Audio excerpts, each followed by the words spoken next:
Namatay ang isang matandang babae sa San Fabian, Pangasinan matapos mabangga ng isang SUV. Namatay naman sa bayan ng Manawag ang dalawang mag-live-in matapos ma-hit and run ng isang sasakyan. Makibalita tayo kay Jet Arceliana ng GMA Dagupan. Naghihintay ng masasakyang bus papuntang Pasay ang mag-live-in partner na sina Edwin Borromeo at Wilma Castisimo nang ma-hit and run sa barangay Lelemaan, Manawag, Pangasinan.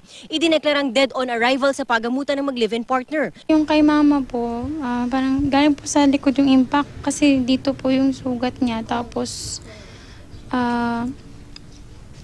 pati ulo po niya, Tito Ed naman po, ayun po yung nadaanan po yung paa niya ng sasakyan. Parang ayun po siguro yung nakahila din po sa kanya. Ganun.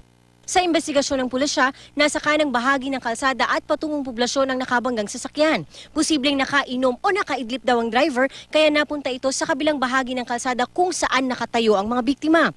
Na-recover naman sa pinangyarihan ng aksidente ang side mirror ng pinaniniwalaang nakabanggang sasakyan. Kung meron silang mapag-alaman na may nagpapagawa ng sasakyan na kulay maroon, na ang sira ay fender at walang side mirror, ay dagyan nilang ipag-alam sa aming himpilan para naman po matignan namin kung yun ay ma-compare namin yung kulay ng sasakyan. Sumuko po siya sana para lumuwag-luwag po yung nararamdaman naming sakit sa pagkakawala po ng pamilya na din po namin.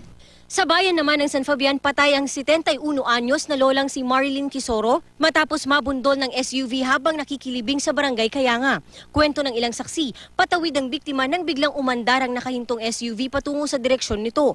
Napuruan nga daw sa ulo daw, tapos gasgas niya ma'am sa likod. Sumilong pa sa ilalim.